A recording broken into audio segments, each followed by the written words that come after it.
बहुत प्रतीक्षित आप लोगों के लिए सवाल था कि भाई आगामी विधानसभा का चुनाव कब होगा। हम लोगों को ये पहले से ही मालूम था कि जिस प्रकार से इस राज्य के लोगों की आकांक्षा की पूर्ति के लिए जो एक यात्रा चल पड़ा था 2020 से ही पहले तो उस पे वैश्विक महामारी का एक पड़ाव आया, एक रोक लगा। जब उसको हम लोगों ने पार किया तो सरकार गिराने का, षड्यंत्र रचने का, केंद्रीय एजेंसियों को यहां पर सक्रिय करके राज्य सरकार के कामकाज में रोड़े अटकाने का वो एक दौर चला। और लोकसभा चुनाव के बाद जब सरकार पूरे निर्णय के साथ आगे बढ़ने लगी तो समय अवधि के पूर्व इस सरकार को कैसे ब्रेक कर दिया जाए, उसके कामकाज को कैसे रोक दिया जाए, महिला सशक्तिकरण की ओर बढ़ रहे कदम, युवाओं नौजवानों के लिए किए जा रहे काम, किसान मजदूरों के प्रति दायित्व, सामाजिक सुरक्षा, सार्वजनिक पेंशन, ओपीएस, सभी वर्ग के लोगों को समायोजन, इन तमाम चीजों को कैसे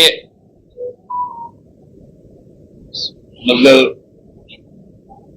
रोका जा सके, बैरियर लगाया जा सके, इससे हम लोगों को भी ये आशंका थी कि झारखंड में चुनाव हो जाएगा।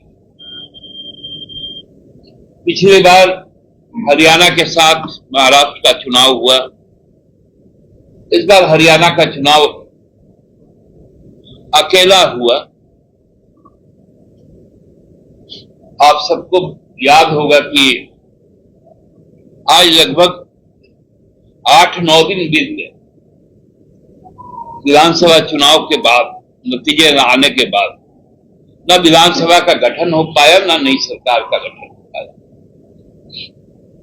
लेकिन चूंकि 26 नवंबर आपको महाराष्ट्र विधानसभा का कार्यकाल को समाप्त होना है, उसके पूर्व गठन होना है, हमारा 5 जनवरी को है। मैंने पहले भी कहा था, तो इसलिए दोनों को क्लब कर दिया। ये आशंका हम लोगों को थी और मैंने माननीय मुख्य चुनाव आयुक्त जब यहां पर आए थे उनको कहा था कि आप ऐसा ही करने जा रहे। और आपसे भी बात करते हुए हमने कहा था कि भाई देखिएगा 2 चरण में चुनाव होगा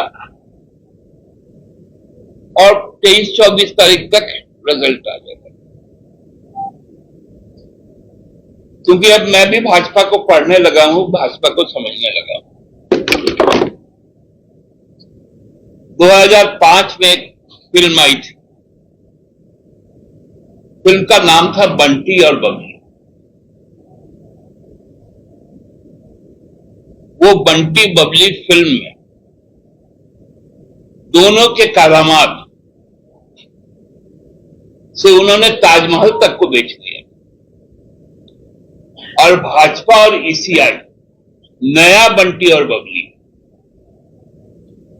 अब ये पूरे जमहूरियत को बेच देगा, लोकतंत्र को बेच देगा। मैंने उस समय जो आशंका जताया था क्यों रहता है, इसके पहले ईडी की कार्रवाई होती थी। आप लोग को जानकारी आने से पहले एक ट्वीट आ जाता था एक्स पर, भाजपा के एक नेता का। तो सारा खेल अब दीनदयाल उपाध्याय मार्ग नई दिल्ली से होता है, चाहे वो चुनाव आयोग हो, चाहे वो इन्फोर्समेंट डायरेक्टरेट हो, डीआरआई हो, सीबीआई हो, आईटी।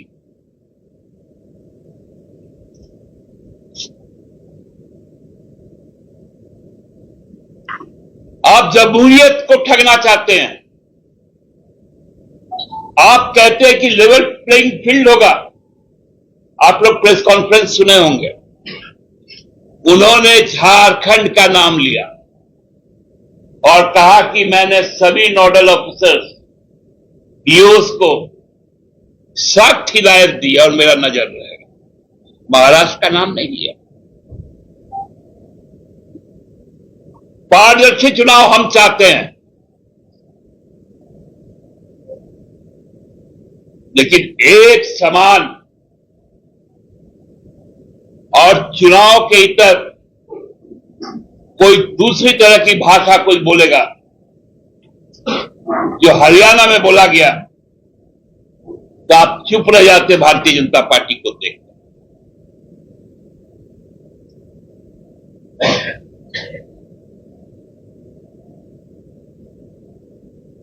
जब आपके लोग आएंगे तो सुरक्षा के नाम पे नो फ्लाइंग जोन हो जाएगा। अरे आपके नेता स्टार प्रचारक है, हमारे नेता स्टार प्रचारक है, तो स्टार प्रचारक में भेदभाव कैसे?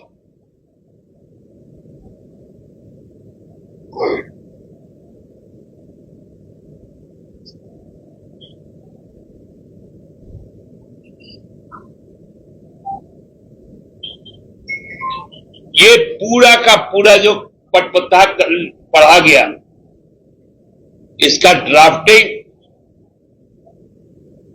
आसाम भवन में हुआ, अनुमोदन दीनदयाल उपाध्याय मार्ग से हुआ और अशोका रोड में बैठकर इसको जारी कर दिया। ठीक है, हम इस चुनौती को भी स्वीकार करते हैं, लेकिन रेखांकित करते इस बात को कि इस तरह से अपने संवैधानिक संस्था को मत गिराइए।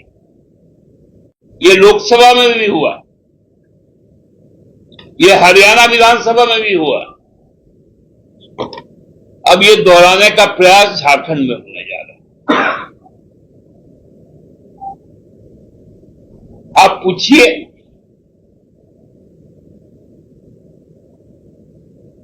तो आपको अपना जवाब, आपका सवाल आपको खुद मिल जाएगा। आपने 43 और 38 का लिस्ट देखा है ना?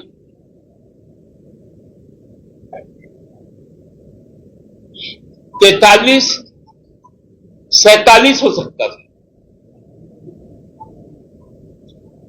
लेकिन वो 43 क्यों रह गया? यही बंटी और बबली है, क्योंकि उस 43 में मांडू और रामगढ़ नहीं, और खिजरी और सिल्ली नहीं। क्या राजीव कुमार जी, मैंने कहा था आपको कि आप लोकतंत्र के नाम पे, अपने दायित्व के निर्वहन के नाम पे आप बातें शुरू किए। कुछ तो लोग कहेंगे, लोगों का काम है कहना। छोड़ो बेकार की बातों को, बीत ना जाए रहे। ये शब्द से आपने शुरू किया था प्रेस कॉन्फ्रेंस, मैं सुन रहा था आपको, और आपके मुस्कान बता रहे थे कि कोई बड़ा खेल होने जा रहा है, और वो बड़ा खेल मांडू, रामगढ़ और सिल्ली और खिजरी। मांडू विधानसभा क्षेत्र 2 जिलों में बटा, रामगढ़ में भी है, हजारीबाग में। हजारीबाग के बाकी विधानसभा क्षेत्र,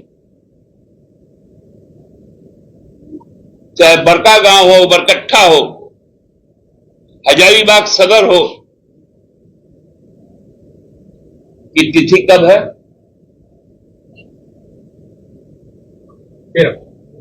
13 तारीख।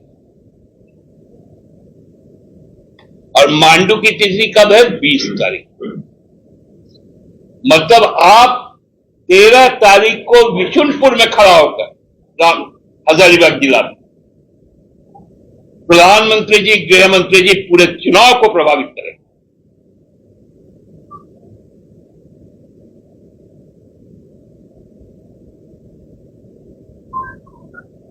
और केवल उसका दायरा हजारीबाग नहीं रहेगा, उधर कोडरमा भी रहेगा,